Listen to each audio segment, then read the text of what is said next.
feel very much at home because my home state Gujarat in India is also home to lions.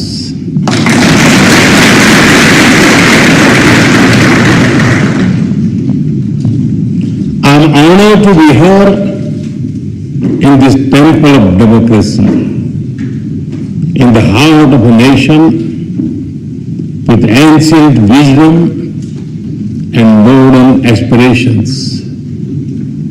And I come to you with deep respect for your parliament, your people, and your democratic journey.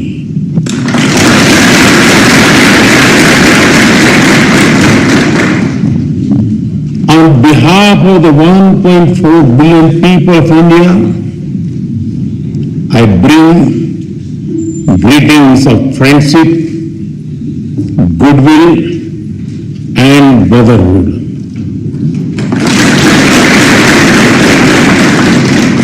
Tina Istilin.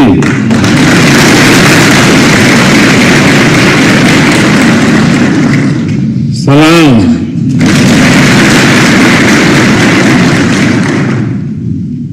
Honorable members, in this great building, your laws are shaped. Here, the will of the people becomes the will of the state. And when the will of the state is in harmony with the will of the people, the wheel of progress moves forward with hope and purpose. Through you, I am also speaking to your farmers in the fields,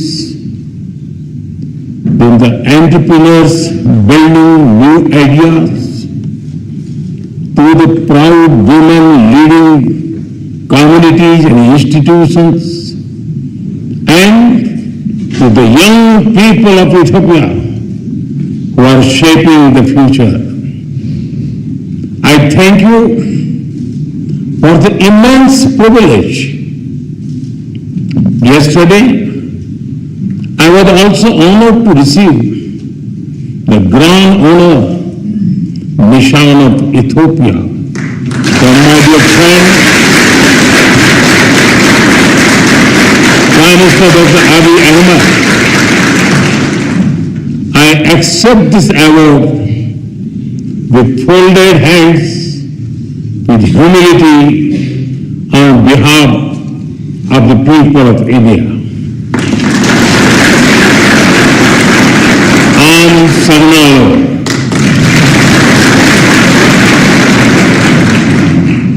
Honorable members, Ethiopia is one of the oldest civilizations in human history. Here, history is alive in the mountains, in the valleys, and in the hearts of the Ethiopian people. Today, Ethiopia stands tall because its roots are deep. To stand in Ethiopia is to stand where the past is honored, the present is full of purpose, and the future is welcomed with open hearts.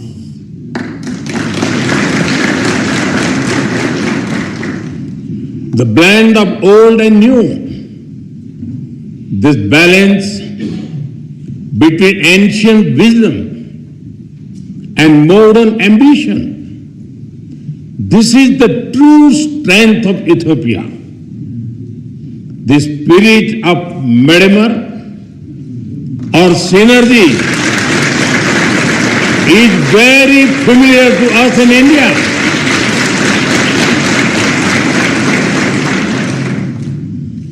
Like the monolithic churches of Lalibela, the ancient rock temples of Tamil Nadu in India are also prayers set in stone, which worth over $500 billion have reached hundreds of millions of beneficiaries directly in their bank accounts without leakages or corruption. 3 times every year, nearly 100 million farmers receive financial assistance at the click of a button. As you roll out the Digital Ethiopia 2025 strategy, we are ready to share our expertise and our experience with Ethiopia.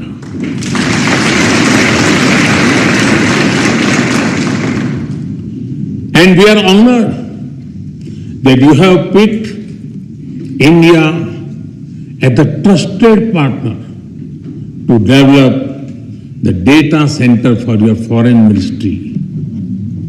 Honorable members, India is known as the pharmacy of the world. During the COVID pandemic, the entire world was worried. It was a very difficult time. Despite limited resources, we consider it our sacred duty to humanity to do everything possible to help others. India sent medicines and vaccines to more than 150 countries. It was India's proud privilege to supply Ethiopia with over 4 million vaccine doses.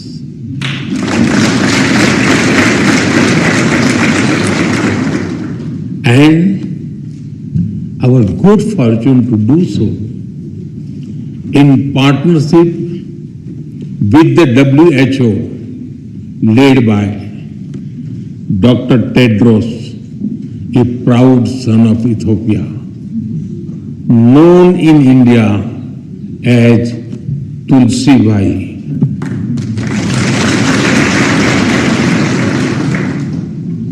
I'm glad that our healthcare cooperation is growing from pharmaceuticals to hospitals and from traditional medicine to telemedicine.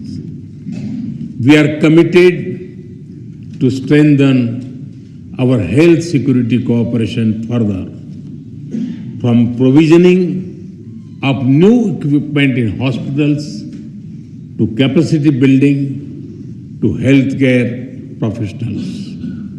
Honorable members, Ethiopia sits at a crossroads of Africa. India stands at the heart of the Indian Ocean. We are natural partners in regional peace, security, and connectivity. Our commitment to mutual security becomes stronger with the signing of the Defense Cooperation Agreement earlier this year. This arrangement focuses on closer military cooperation. It includes collaboration in cybersecurity, in defense industries, in joint research, and in capacity building. I take this opportunity to thank Ethiopia for your solidarity after the terrorist attack in India in Pahalgam in April. I also thank you for receiving our all-party parliamentary delegation so warmly and for affirming the commitment of zero tolerance towards terrorism. Honorable members, as vibrant and diverse democracies, we both understand that democracy is a way of life and it is a journey. It is shaped sometimes by debate, sometimes by disagreement, but always by belief in the rule of law and the will of the people.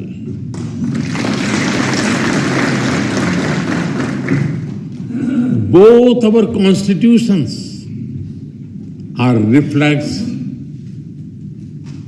this spirit. India's constitution begins with the words, "We the people of India." Ethiopia's constitution begins with, "We the nations, nationalities and people of Ethiopia." Their message is the same. Our destiny is in our hands.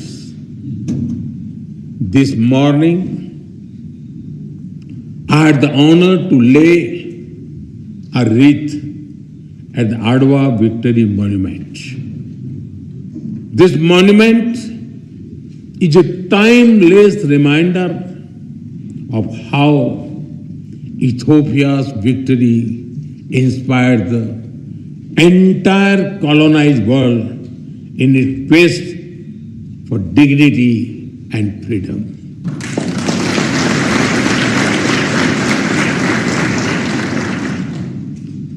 And in these times of conflict and uncertainty, it is a reminder that the people of the global South can stand up for themselves.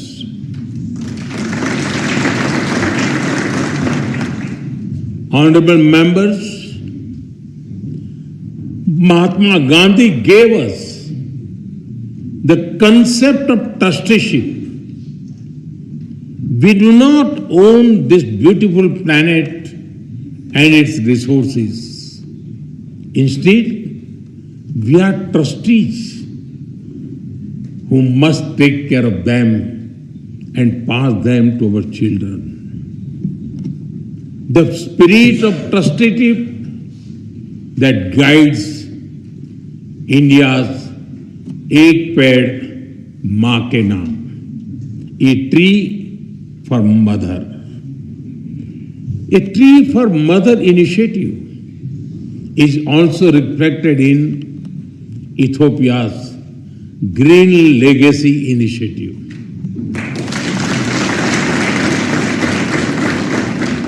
Both our nations believed in caring for Mother Earth.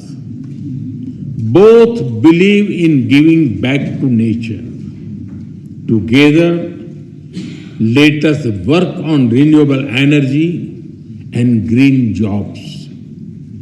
Let us work on disaster-resilient infrastructure and biofuels. And let us raise a strong voice for climate justice. India will be happy to support Ethiopia's effort to give a powerful voice to the global South at COP32 in 2027. Honorable members, I am told that there is a saying in Ethiopia, when spider webs unite, to believe in India that मन मिले तो पर्वत भी रास्ता दे देते हैं. When hearts are united, even mountains give way.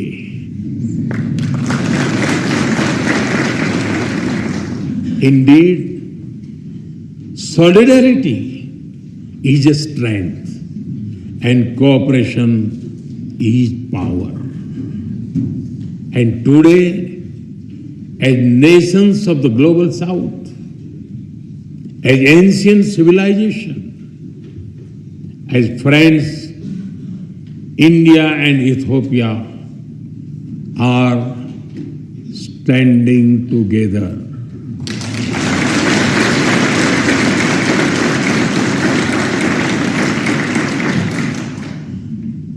We stand together as member of one family, and we work for a world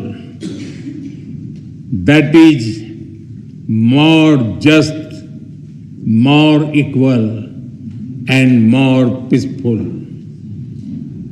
It was here in Addis Ababa that the dreams of African unity found a home. I am told that many streets of this wonderful city are even named after African countries. On the other side of the Indian Ocean, it was in New Delhi that India was honored to welcome the African Union as a permanent member of the G20.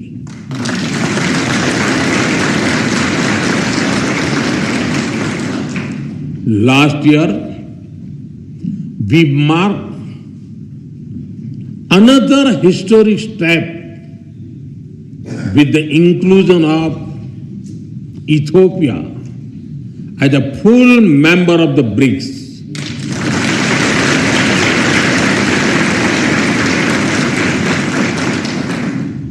In fact, over the 11 years of my government, the connection between India and Africa has grown many-fold. During this period, we have exchanged more than 100 visits at the level of head of the states and governments. Honorable members, the global south is writing its own destiny, and India and Ethiopia share a vision for it. Our vision is of a world where the global south rises not against anyone, but for everyone.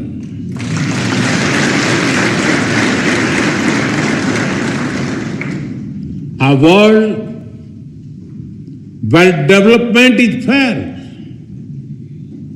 where technology is accessible, and where sovereignty is respected. A world where prosperity is shared and peace is defended. And a world where decision-making reflects today's reality, not the world of 1945. Because the world cannot move forward if its system remains locked in the past. That is why India has emphasized a global development compact. It will prioritize technology sharing, affordable finance, capacity building, and trade of sustainable growth. That is why at the G20 summit in November, I called for an Africa Skill Multiplier Initiative to train 1 million trainers. It will build local capacities and help your efforts towards inclusive and sustainable development. Honorable members, My personal association with tea is well known, but it is impossible to come to Ethiopia and not mention coffee.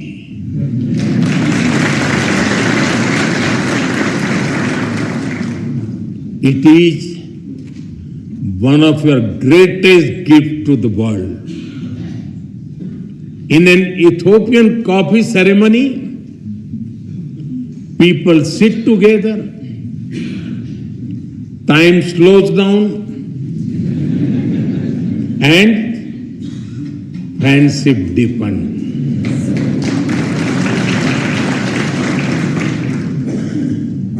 In India too, a cup of tea is an invitation to talk, to share, to connect. And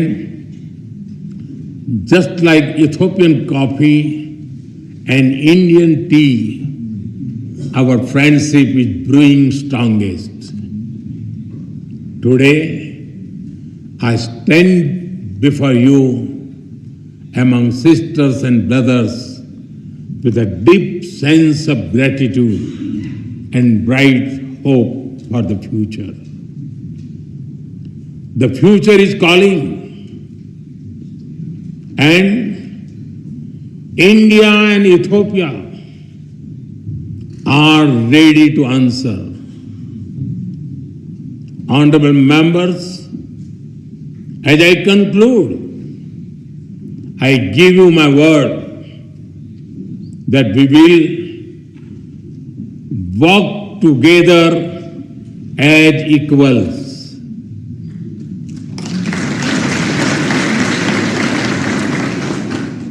We will build together as partners.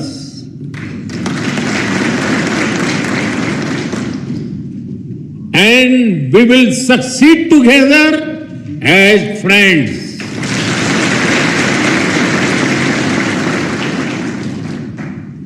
Thank you for the honor of addressing this parliament. Thank you for your friendship. Thank you for your trust. Tabbaraku.